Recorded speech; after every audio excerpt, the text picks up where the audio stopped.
My name is Stephanie. I'm 28 years old, and I never thought a dinner invitation could break me. When the embossed card arrived inviting me to our annual family gathering at Le Chateau, I actually felt hopeful. Despite years of strained relationships with my parents, I spent 3 hours getting ready, bought a dress I couldn't afford, and arrived with a genuine smile. If only I'd known they'd seat me at the children's table while my siblings sat with the adults. If you're watching this from your bedroom hiding from family drama too, hit subscribe and let me know where you're from in the comments.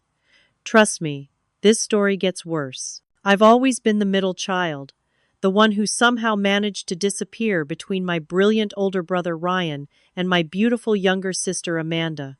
Growing up in our affluent suburban neighborhood, our family appeared picture-perfect from the outside. My father, a successful corporate attorney, and my mother, a former beauty queen turned interior designer, created a life of privilege that came with impossible expectations. Ryan, now 32, was always the golden child. From the moment he brought home his first perfect report card in elementary school, my parents decided he was destined for greatness. They never missed a single one of his debate competitions or baseball games. When he graduated from Harvard Business School and landed a position at a prestigious investment bank, my father bought him a Porsche as a small token of pride. During family gatherings, my parents would guide conversations toward Ryan's latest accomplishments, beaming as relatives showered him with praise. At the opposite end of the spectrum was Amanda, my younger sister by 4 years. At 24, she'd already amassed over 2 million followers across her social media accounts as a lifestyle influencer. With her perfect features that mirrored my mother's former beauty queen looks, Amanda had been the family princess since birth. Her bedroom was twice the size of mine, and my parents never questioned the thousands they spent on her modeling portfolios, designer clothes, and cosmetic procedures. Amanda knew exactly how to work the family system, displaying just enough affection to keep my parents wrapped around her finger. And then there was me, perpetually stuck in the middle. I excelled academically throughout school, graduating with honors and earning a master's degree in education.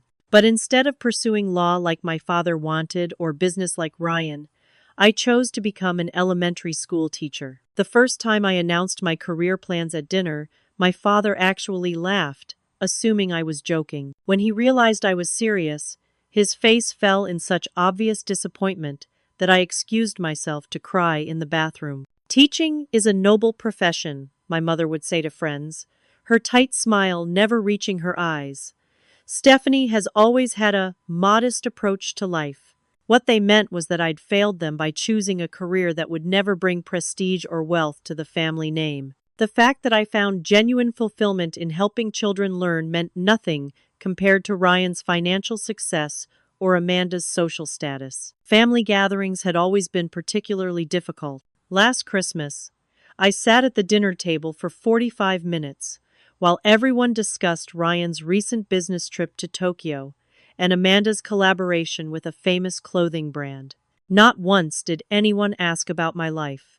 When I finally mentioned receiving an outstanding teacher evaluation, my mother nodded distractedly before turning to ask Amanda about her latest Instagram post. Despite these dynamics, I'd recently been making genuine efforts to improve my relationship with my parents. I called them weekly, sent thoughtful cards on special occasions, and listened patiently to their thinly veiled criticisms of my life choices. I'd even started saving to buy a condo, hoping that property ownership might finally earn me a modicum of respect. My best friend Heather was the only one who truly understood the situation. "They're never going to change," she would tell me, after particularly difficult family encounters. "You need to accept them for who they are and lower your expectations." But part of me still hoped for their approval.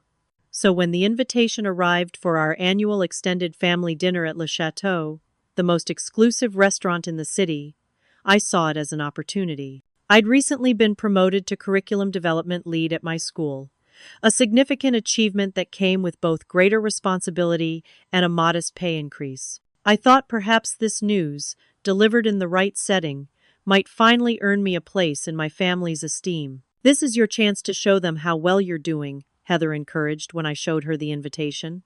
Just be yourself. That should be enough. I wanted to believe her. The invitation itself was impressive. Cream-colored cardstock with gold embossing, announcing the pleasure of your company for the annual Wilson family gathering. The formal nature of the event suggested significance, and I allowed myself to hope this dinner might be different from past gatherings. "We're looking forward to seeing everyone together," my mother had said when she called to confirm my attendance. There was something in her voice I couldn't quite place, a hint of amusement or anticipation that should have warned me. But I was too focused on planning my approach to notice the red flag. In retrospect, there were other warning signs too. Amanda called me 3 times that week, unusually interested in what I planned to wear. "You should really make an effort this time," she said with that artificial sweetness she'd perfected. "Everyone else will be dressed to impress." Even Ryan, who rarely called me directly, left a voicemail asking if I needed a ride to the restaurant. "Dad's been talking about the seating arrangements," he mentioned casually. "Anyway, let me know about the ride." When I called back to decline, I preferred having my own escape vehicle at family events. He changed the subject quickly when I asked about the seating comment. I should have known something was coming, but sometimes hope blinds us to the obvious, especially when it comes to family. The week before the dinner, I threw myself into preparations with an enthusiasm that, in retrospect, seems painfully naive. I spent an entire Saturday shopping for the perfect outfit, visiting 11 different stores before finding a navy blue cocktail dress that looked sophisticated without being flashy. The price tag made me wince. $300 was nearly half my monthly discretionary budget, but I justified the expense as an investment in family harmony. "You can't put a price on feeling confident," I told myself as I handed over my credit card, ignoring the voice in my head that sounded suspiciously like Heather saying, "They're not going to suddenly respect you because of a dress." The beauty appointments came next. I booked a professional haircut and style, manicure, and even splurged on having my makeup done the day of the dinner. All told, I spent nearly $600 preparing for a single-family meal, money that should have gone toward my condo down payment fund.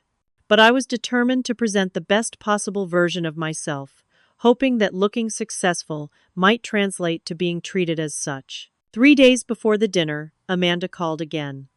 I was grading papers when her name flashed across my phone screen. "Just checking in on my big sister," she said, her voice syrupy sweet. "Are you excited about Saturday?" "I am, actually," I replied, trying to match her cheerful tone. "I've got some good news to share about work." "Oh?" Her interest seemed to perk up. "What kind of news?" I hesitated, suddenly protective of my accomplishment. "I'll save it for dinner. It'll be nice to share it with everyone at once." There was a pause on her end. "Well, don't get your hopes up about making some big announcement. You know how Dad likes to keep these dinners flowing according to his agenda." After we hung up, I found myself practicing potential conversations in the mirror, rehearsing how I would share my promotion and respond to any dismissive comments. I prepared thoughtful questions about Ryan's work and Amanda's latest projects, determined to be engaged even if they showed little interest in my life. "I'm looking forward to hearing about everyone's latest news," I practiced saying. "I've had some exciting developments at school myself. I've been promoted to curriculum development lead for the entire district." In the mirror, I looked confident and professional. I allowed myself to imagine my father's approving nod, my mother's surprised expression that might, just might, contain a flicker of pride. The restaurant was 2 hours from my apartment, so I booked a hotel room nearby rather than driving home late at night. This added another $150 to my mounting expenses, but I told myself it was worth it. I packed an overnight bag with meticulous care, including a backup outfit in case of spills and extra makeup for touch-ups. The night before the dinner, Ryan called. This was unusual enough that I answered immediately, wondering if there had been a change of plans. "Hey, Steph," he said, sounding distracted. "Just wanted to make sure you're still coming tomorrow." "Of course," I replied. "I've had it on my calendar for weeks." "Great, great." He paused. "Look, I should probably give you a heads up. Dad's been in a weird mood lately, very particular about how things should go." So maybe keep your expectations in check, okay? A flutter of anxiety rose in my chest. What do you mean? Is something wrong? No, just, you know how he gets about these family events. Everything has to be perfect according to his definition of perfect. Ryan, if there's something specific I should know, nothing specific, he cut in quickly. Just giving you the lay of the land. Oh, and Mom mentioned something about seating arrangements, but I'm sure it's fine. Anyway, I've got to run. Conference call. See you tomorrow. The call left me uneasy, but I pushed the feeling aside. Both my siblings had mentioned seating arrangements, which seemed strange for a family dinner. In previous years, we'd simply sat down wherever we wanted at one large table. The fact that it was being discussed in advance suggested something more formal. As I laid out my clothes for the next day, Heather called to wish me luck. Remember, you're a successful professional with a life you've chosen, she said firmly. You don't need their approval. I know, I replied, though we both knew I didn't fully believe it. But it would be nice to have it just once. Text me updates, she insisted. And if it gets too bad, just leave. You've got a hotel room for a reason. The morning of the dinner, I woke up early despite having trouble falling asleep. I took extra time getting ready, following my appointment schedule with military precision. Hair at 11, manicure at 1, makeup at 3:30. By the time I slipped into my new dress and stepped into my heels at 5:15, I looked better than I had in months, polished, professional, and put together. The drive to Le Chateau gave me time to practice deep breathing and positive affirmations. You are accomplished and worthy, I told my reflection in the rearview mirror. Your career choice is valid. Your life has value. When I pulled into the restaurant parking lot, I immediately spotted my parents' Mercedes, Ryan's Porsche, and Amanda's Range Rover parked near the entrance. Several other luxury vehicles belonged to aunts, uncles, and cousins who'd also been invited. My 5-year-old Nissan looked distinctly out of place among them. As I stepped out of my car, I noticed my Aunt Patricia walking toward the entrance. She paused when she saw me, her eyes traveling from my face to my dress and back again. Stephanie, she said with a smile that didn't quite reach her eyes. How colorful you look tonight. My hand instinctively went to my conservatively cut navy dress. Thank you, I replied, though I knew it hadn't been a compliment. I'm sure it's very comfortable, she added, before continuing toward the door. Standing alone in the parking lot, I felt the first real tremor of anxiety. I pulled out my phone and sent Heather a quick text. Just arrived. Already got my first backhanded compliment. Her response was immediate. Remember, you're there because you choose to be. You can unchoose at any time. You look amazing, and your job matters. I took another deep breath, squared my shoulders, and walked toward the entrance of Le Chateau, trying to ignore the growing sensation that I was walking into something far worse than the usual family dynamic. Le Chateau lived up to its reputation as the most exclusive restaurant in the region. Crystal chandeliers hung from vaulted ceilings, casting a warm glow over marble floors and richly upholstered furniture.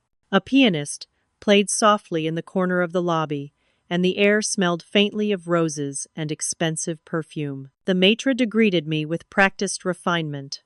The Wilson party? Yes, most of your group has already arrived. Please, follow me. I trailed behind him through the main dining room, past tables of well-dressed patrons sipping champagne and discussing business deals or vacation homes.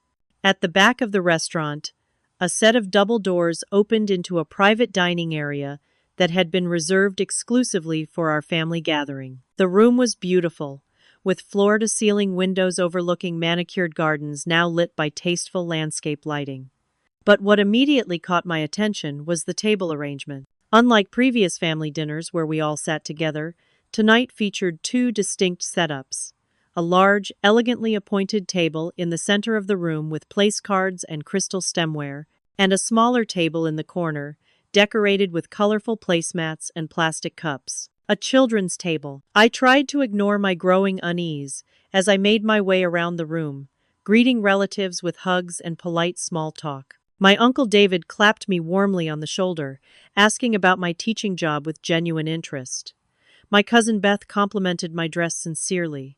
For a moment, I allowed myself to relax slightly. Then my parents made their entrance from a side door, where they'd apparently been speaking with the chef. My mother wore an expensive-looking silver gown that complemented her perfectly coiffed hair, while my father was immaculate in a tailored suit with a pocket square that matched my mother's dress. "Stephanie," my mother said, air-kissing near both my cheeks.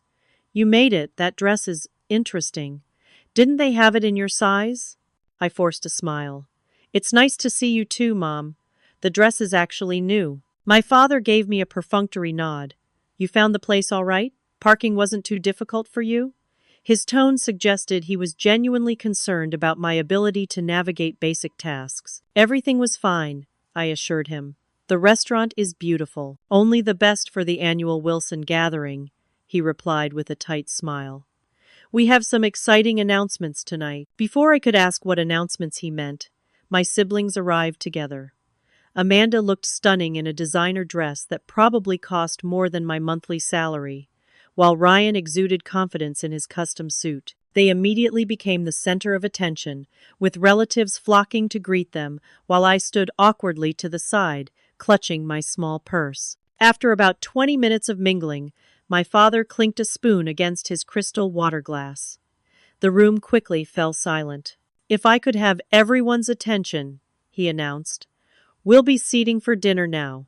As you can see, we have a special arrangement tonight. The younger children will be enjoying their meal at their own table with a menu specially prepared for them." Several aunts and uncles nodded approvingly, glancing at their children, who ranged in age from about 6 to 14. "Chef Pierre has prepared place cards for everyone," my father continued, "so please find your assigned seat." A flutter of movement spread through the room as people began looking for their names. I moved toward the main table, assuming I'd be seated somewhere between distant cousins or elderly relatives. Not a prime position, but at least at the adult table. I scanned the place cards.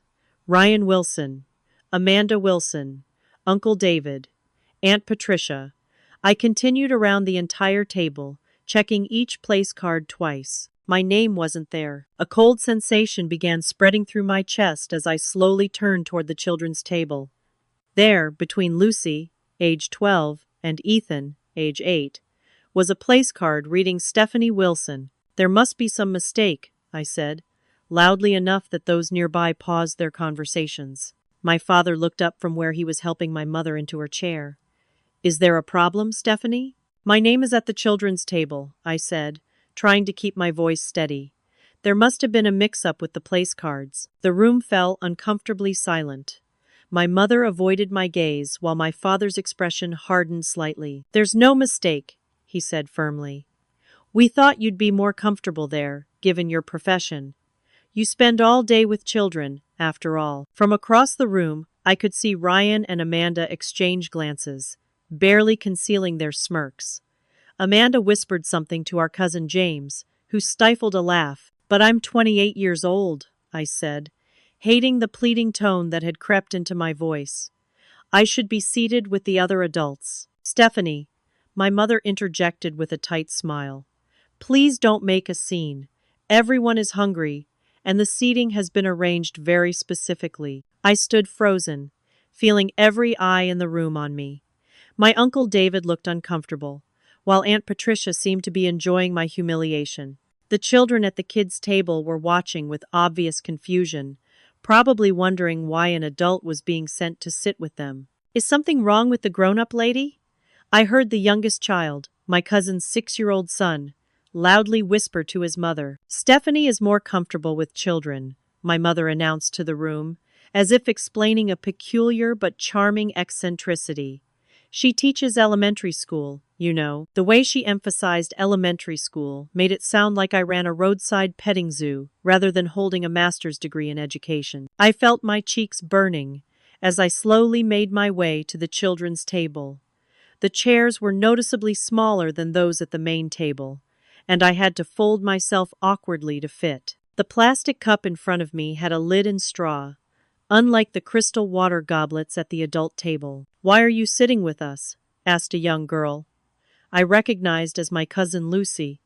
"Aren't you a grown-up?" "Apparently not grown up enough," I murmured, then forced a smile. I thought it might be fun to sit with you all tonight. As the servers began bringing out appetizers, elegant plates of foie gras and truffle-infused seafood for the adults, chicken fingers and carrot sticks for our table, I could hear the conversations at the main table turning to business investments, real estate purchases, and exclusive vacation destinations. At our table, the discussion centered around Pokemon characters and which superhero could beat up which other superhero. I sat there in my $300 dress, with my professionally styled hair and manicured nails, trying desperately to maintain my dignity while eating chicken fingers with children who were rightfully confused by my presence. All the while, I could feel my family's occasional glances, some sympathetic, others amused, but none intervening to right the obvious wrong that had been done. The children's table chairs weren't just small, they were uncomfortable in a way that made my back ache within minutes. The bright yellow plastic seat squeaked every time I shifted my weight, drawing unwanted attention from the main table. The tablecloth was decorated with cartoon characters, a stark contrast to the crisp white linen at the adults' table. "Are you really a teacher?" asked Ethan, the 8-year-old seated to my right. He had chocolate milk on his upper lip and was regarding me with open curiosity. "Yes, I am," I replied, trying to sound cheerful. "I teach 3rd grade. "That's cool," he said with a shrug before turning back to his chicken fingers. At the main table, servers in formal attire were pouring wine from bottles that I knew cost at least $100 each. At our table, a single server had placed a pitcher of lemonade next to my plastic cup with the embarrassing lid and straw. When I removed the lid, Lucy gave me a concerned look. "You might spill," she warned seriously. "That's why we have the special cups." "I'll be careful," I promised, fighting to keep the tremor out of my voice. The first course arrived at both tables simultaneously. The contrast couldn't have been more striking.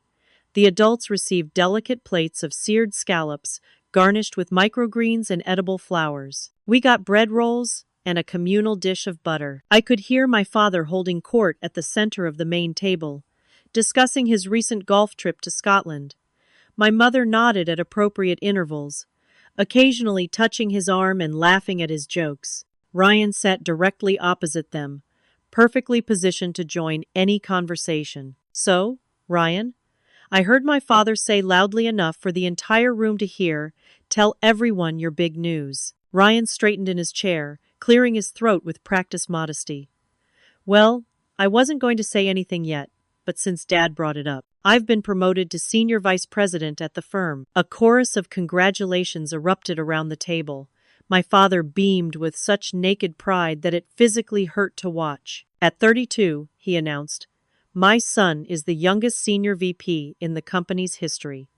The chairman himself called to tell me what an asset Ryan has become. I watched as my brother accepted praise from every adult in the room while I sat cutting a chicken finger into smaller pieces for my cousin's youngest child. The promotion I'd received, the one I'd been so proud of and had planned to share tonight, suddenly seemed insignificant.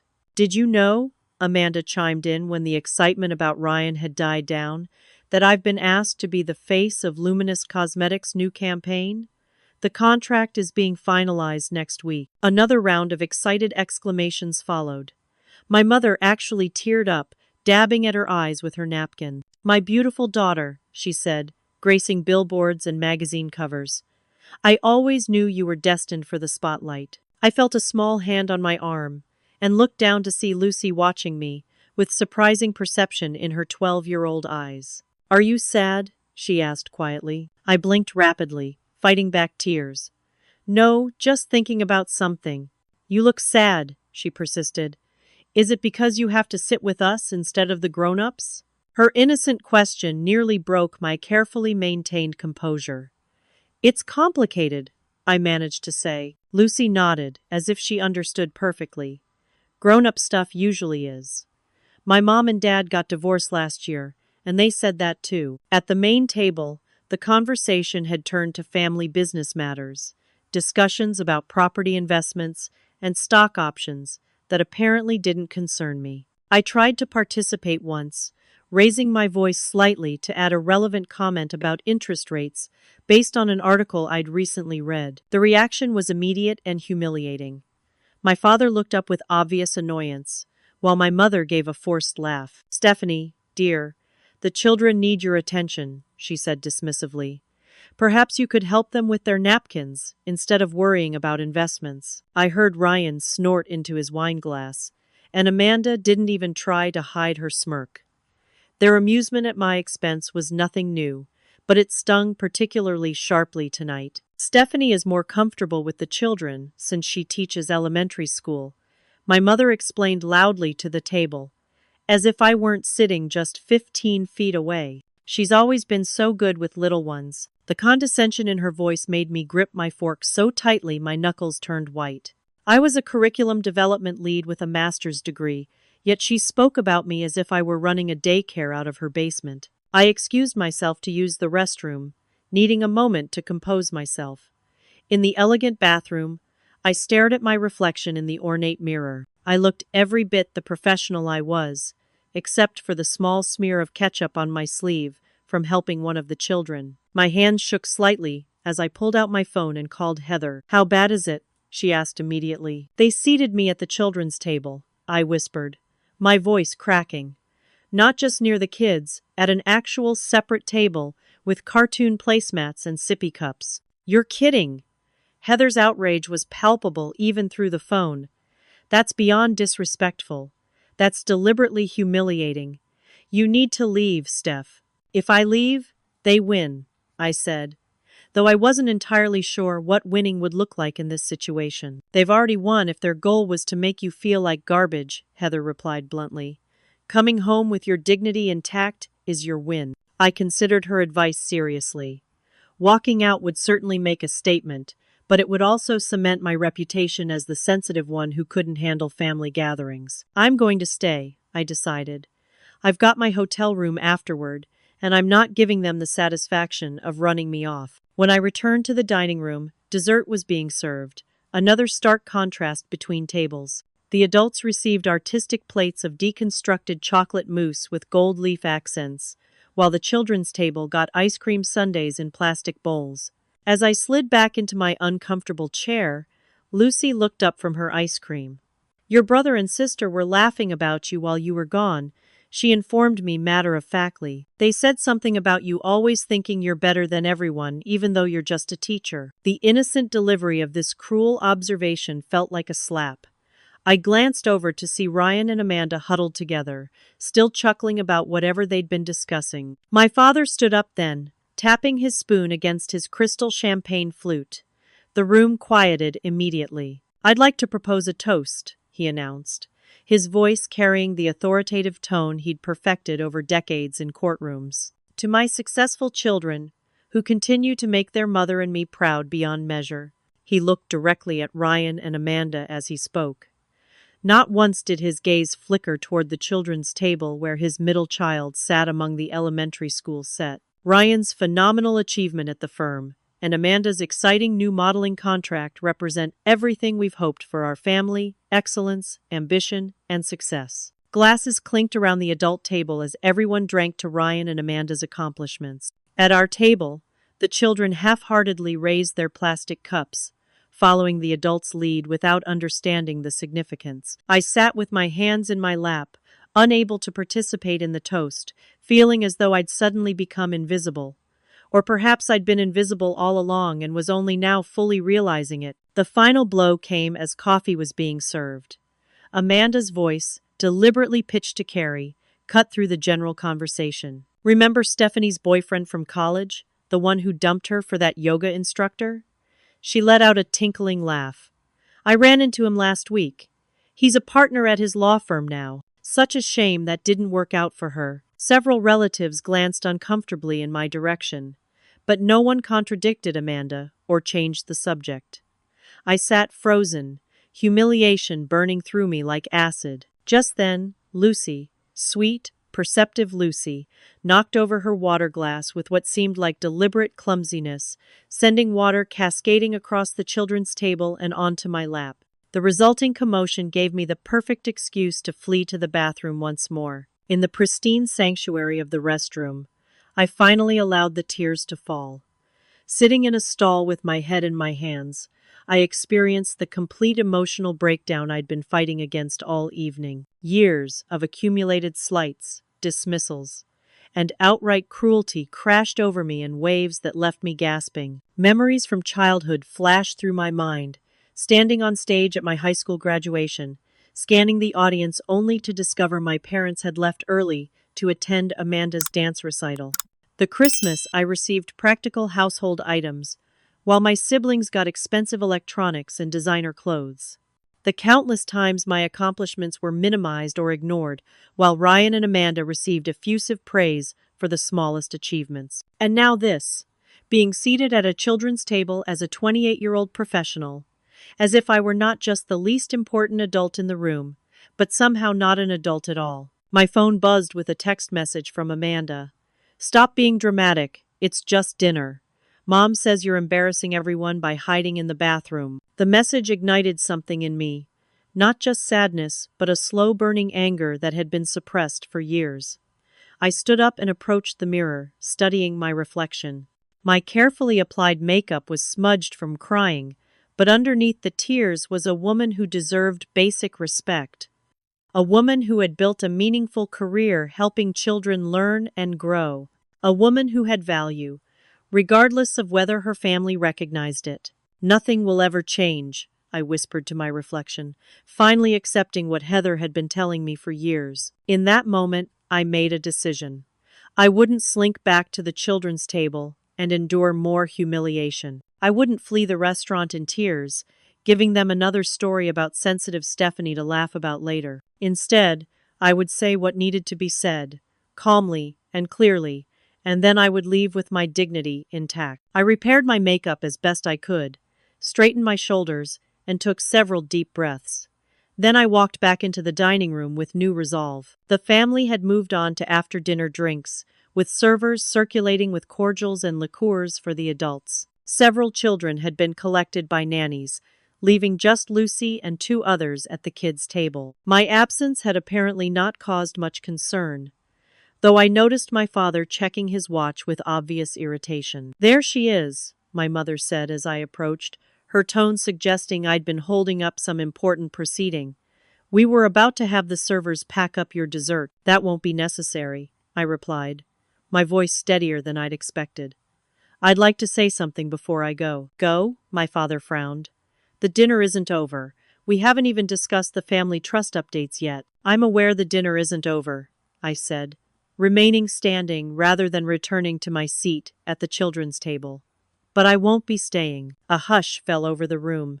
Even the children seemed to sense the tension, falling silent with wide eyes. "Stephanie," my mother began in a warning tone, "this is hardly the time or place." "Actually, I think it's exactly the time and place," I interrupted, surprising myself with my assertiveness. "Since the entire family is here to witness my humiliation, they might as well hear what I have to say about it." I took a deep breath, fighting to keep my voice level and calm. For as long as I can remember, I've been treated as less valuable than Ryan and Amanda. My accomplishments have been dismissed, my career choice mocked, and my presence in this family treated as an afterthought at best, an inconvenience at worst. My father's face darkened with anger, but I continued before he could speak. "I came here tonight excited to share news about my promotion to curriculum development lead, a position that involves creating educational frameworks that will influence thousands of children's learning experiences.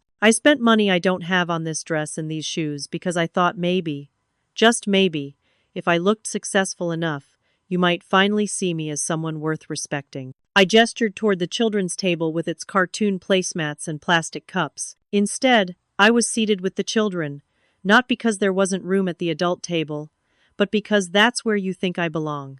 Because in your eyes, my career choice makes me less of an adult than my siblings, despite the fact that I have the same level of education as Ryan and more professional responsibility than Amanda. Ryan shifted uncomfortably in his chair, but Amanda rolled her eyes dramatically. "Here we go with the victim routine," she muttered, loud enough for everyone to hear. "That's exactly what I'm talking about," I said, turning to face her directly.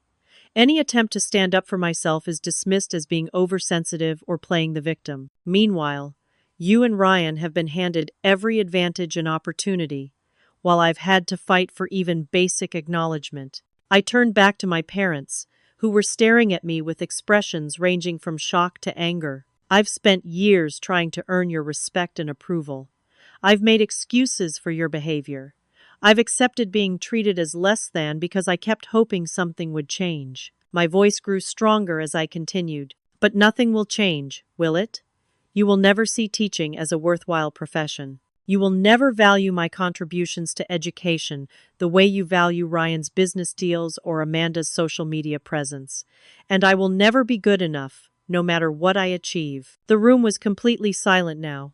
Even the servers had paused their movements, frozen by the unexpected confrontation. I deserve a seat at the adult table in this family, I concluded, gathering my purse from the children's table. But I'm realizing I don't want it anymore. Not if this is what family means to you. I turned to leave, but my mother's voice stopped me. Stephanie, you're making a scene, she hissed, her face flushed with embarrassment.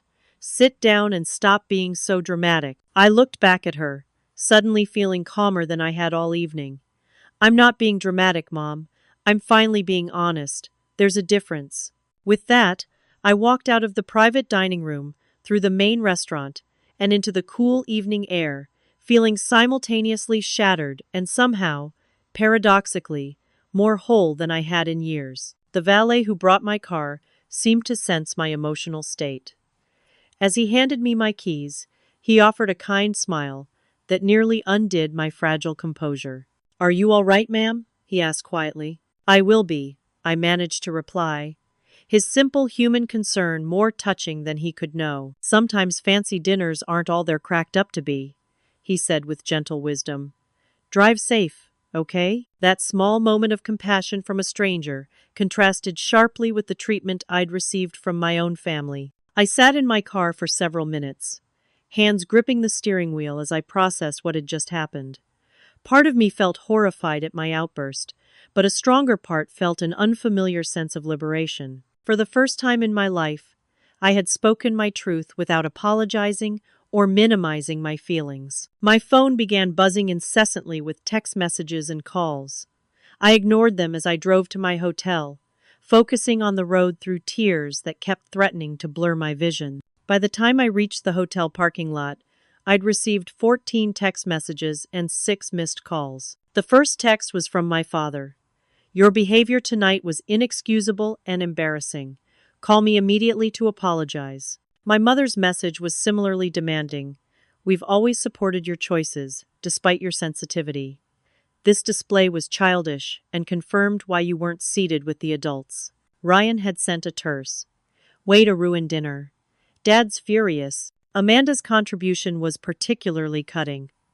Always knew you were jealous of us, but never thought you'd make such a spectacle. Pathetic. But there were other messages, too. A surprising one from my Aunt Catherine. I've wanted to say what you said for years. Proud of you for standing up for yourself. Call me tomorrow if you want to talk. Uncle David had written, Your parents were wrong to seat you that way. Been trying to tell your father for years that he plays favorites. You deserve better. The most touching message came from my cousin Beth. Lucy wanted me to tell you, she thinks you're brave and awesome. So do I. Let's get coffee next week, just us. I was checking into the hotel when Heather called again.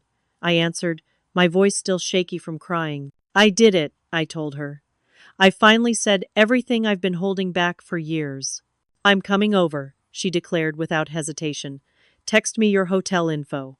And I'm bringing wine and chocolate. True to her word, Heather arrived 45 minutes later, armed with 2 bottles of wine, a selection of premium chocolate, and fierce loyalty. We spent hours in my hotel room, analyzing every moment of the dinner and the years of family dynamics that had led to this breaking point. I can't believe I actually walked out, I said, curled up in the hotel armchair in pajamas, the expensive dress discarded in a heap on the bathroom floor. I've never done anything like that before. It's about time, Heather replied. They crossed a line tonight, Steph. The children's table?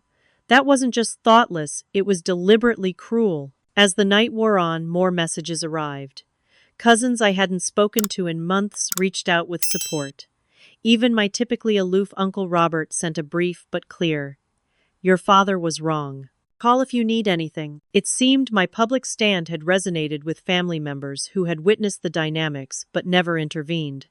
Their support, while appreciated, also raised painful questions about why no one had spoken up before. Morning brought a flood of additional messages. My father had escalated from demanding an apology to threatening financial consequences.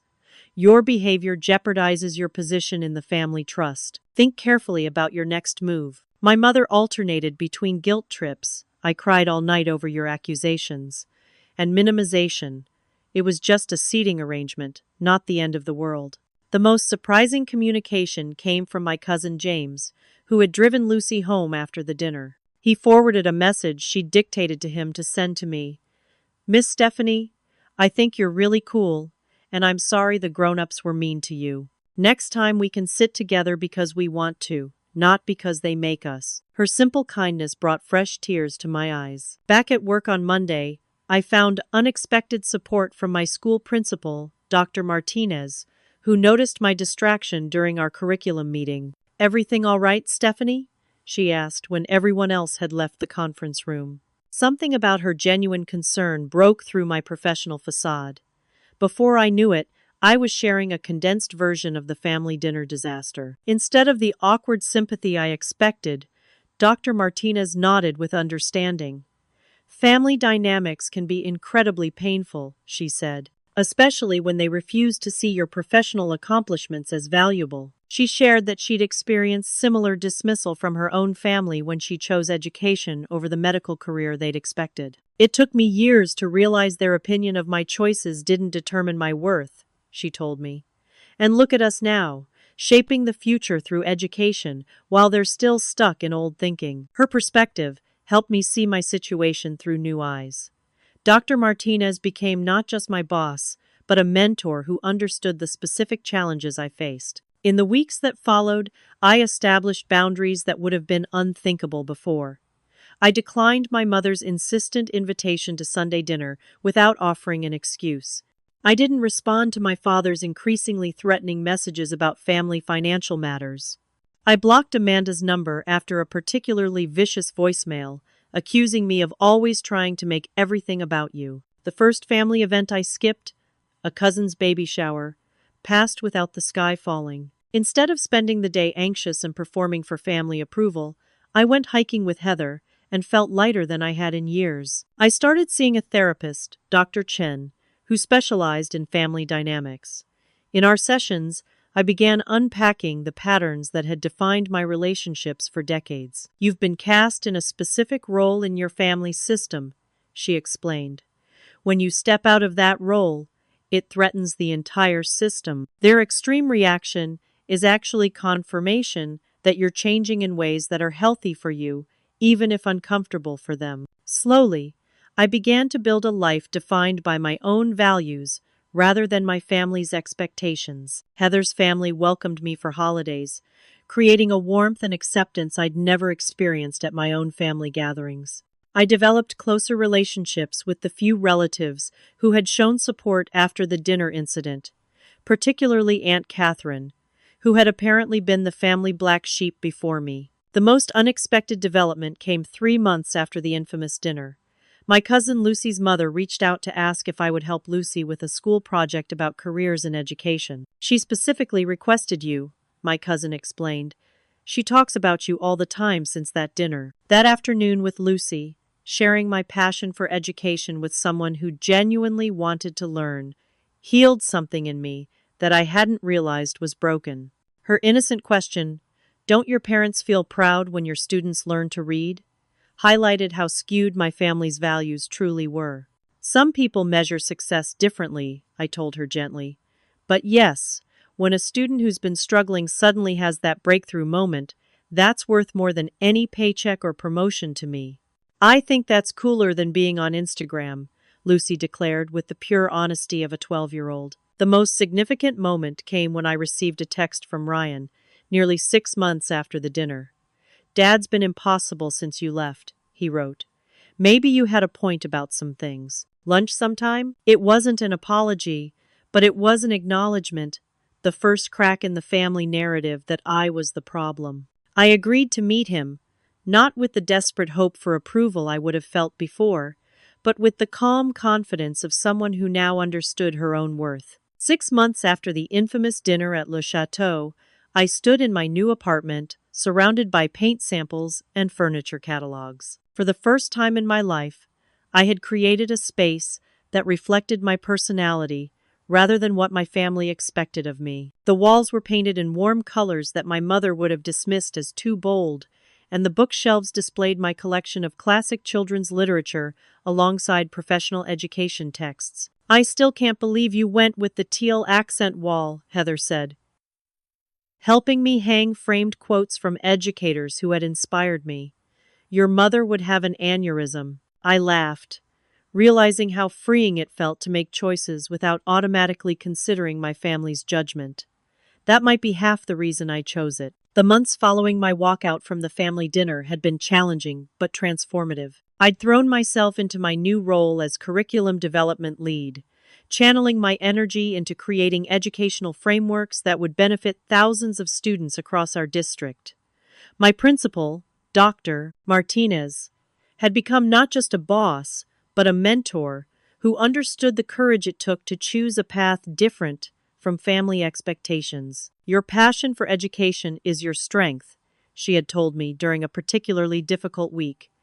"Don't let anyone convince you it's a weakness." With her encouragement, I'd applied for and received a grant to develop an innovative literacy program for struggling readers. The professional recognition that followed, articles in education journals and invitations to speak at teaching conferences, brought a deeper satisfaction than my family's approval ever had. More meaningful than the professional accolades was the community I'd built around me. Heather remained my steadfast supporter, but I'd also developed close friendships with colleagues who valued education as I did. We gathered for weekly dinners where conversations about teaching strategies and student breakthroughs were treated with the same importance my family gave to business deals and social media followers. I'd even started dating again, cautiously at first, still healing from years of having my self-worth undermined. Jason, a science teacher I met at a district workshop, approached relationships with the same thoughtfulness he brought to his classroom. Our connection developed slowly, based on mutual respect and shared values, rather than the superficial markers of success my parents had always emphasized. My relationship with my family had evolved in ways I never anticipated. After months of angry messages and demands for apologies, my parents had finally realized I was serious about maintaining boundaries. Their approach shifted from outright hostility to awkward attempts at reconnection. The first visit from my parents came 4 months after the dinner incident. They arrived at my classroom unannounced during my preparation period, looking distinctly uncomfortable among the colorful posters and student artwork. "We were in the area," my mother explained, "though their home was an hour away from my school. We thought we'd see where you were." It was the first time they had shown any interest in my teaching environment. I gave them a brief tour, introducing them to colleagues who expressed genuine surprise at finally meeting the parents I rarely mentioned. Watching my father shake hands with Dr. Martinez, who praised my curriculum development work in glowing terms, I realized he was seeing me through others' eyes for the first time, as a respected professional rather than a disappointment. "Your students' writing is quite impressive," he commented, examining the poetry displayed on the bulletin board. "You must be teaching them well." It wasn't effusive praise by any standard, but coming from my father, it was unprecedented acknowledgement. The most significant moment came when a former student spotted me in the hallway and ran over for a hug, excitedly telling me she'd been accepted into the advanced reading program because of the foundation she'd built in my class. "Miss Wilson is the best teacher ever," the girl informed my parents seriously before continuing down the hall. My mother's expression held a confusion that gradually shifted towards something resembling comprehension. "You really do make a difference to them, don't you?" she asked quietly. "Every day," I replied simply. It wasn't an immediate transformation, My parents still made comments about my modest apartment and questioned why I didn't pursue administration roles with higher salaries. But seeing me in my professional environment had forced them to recognize, however reluctantly, that my career choice wasn't a failure, but a different kind of success. My relationship with my siblings evolved differently. Ryan, facing pressure at work and questioning his own career choices, reached out with surprising vulnerability. Over lunch at a casual cafe, worlds away from Le Chateau, he admitted that he envied my obvious passion for my work. I make 3 times your salary, he confessed, but I don't think I've ever felt about banking the way you feel about teaching. Amanda remained distant, her social media presence carefully curated to exclude any mention of me. The carefully maintained family narrative couldn't accommodate a sister who had challenged the established hierarchy. But I found I could accept her absence with an equanimity that would have been impossible before. The most unexpected relationship that blossomed was with young Lucy. What began as helping with a school project evolved into regular Saturday morning hot chocolate meetings where we discussed books, school challenges, and increasingly, her own difficulties navigating family expectations. My mom wants me to focus on gymnastics because I'm built for it, she confided one morning. But I really want to join the robotics team. How did you know it was okay to choose something different? These conversations with Lucy made me realize how my stand at the dinner table had impacts beyond my own liberation. By refusing to accept the role assigned to me, I had perhaps made it easier for others, particularly the younger generation, to question the narrow definitions of success that had constrained our family for years. 6 months after the dinner, I received notice of a Teaching Excellence Award from the State Education Association. The ceremony fell on the same evening as a family gathering I'd already declined to attend. When I shared news of the award with my parents, expecting the usual dismissal, my father surprised me. "We'd like to attend," he said stiffly. "If that's acceptable to you." They didn't attend the family gathering either, choosing instead to sit in the audience while I received recognition for my contributions to education. It wasn't the enthusiastic pride they showed for Ryan's banking achievements or Amanda's modeling contracts, but it was acknowledgement, a small step toward seeing me as I was rather than as they wished me to be. Not all family wounds healed so readily. Some relationships remained strained or distant, and I learned to accept that too as part of my journey. Dr. Chen helped me understand that I couldn't change others, only my responses to them. The children's table turned out to be exactly where I needed to be that night, I told her during one of our sessions. It showed me clearly that I'd been accepting a child's role in my family for years. Now I've finally given myself permission to grow up and leave that table behind for good. The most powerful moment of my healing journey came not from family recognition but from within myself. Standing before a conference of educators to present my literacy program, I felt a profound sense of purpose and belonging that had nothing to do with my family's approval. Success isn't measured by salary or status, I told the assembled teachers. It's measured by impact, by the lives we touch and the positive changes we create. I no longer needed to prove my worth to anyone. The validation I'd so desperately sought from my family had been inside me all along, waiting to be recognized and embraced. As I finished arranging my new apartment, my space, created according to my values, I realized that the painful dinner at Le Chateau had ultimately been a gift. Being seated at the children's table had forced me to confront the painful truth about my family dynamics and find the courage to challenge patterns established over decades. The journey wasn't easy, and there were still difficult days when old insecurities surfaced. But each time I stood up for my worth, each time I declined an invitation that felt obligatory rather than genuine, each time I celebrated my achievements without seeking external validation, I grew stronger in my authentic self. "So," Heather asked as we collapsed onto my new sofa, admiring our handiwork with the apartment, "was it worth it, walking out that night?" I thought about everything that had changed in 6 months. The boundaries established, the confidence gained, the genuine connections formed, and most importantly, the freedom to define success on my own terms. "Absolutely," I answered without hesitation. The children's table set me free. Have you ever had to stand up to family expectations to be true to yourself? I'd love to hear your stories in the comments below. Don't forget to like and subscribe if this resonated with you, and share with anyone who might need the courage to leave their own metaphorical children's table behind. Thank you for watching, and remember, your worth isn't determined by others' perception of you. It's already there, waiting for you to claim it.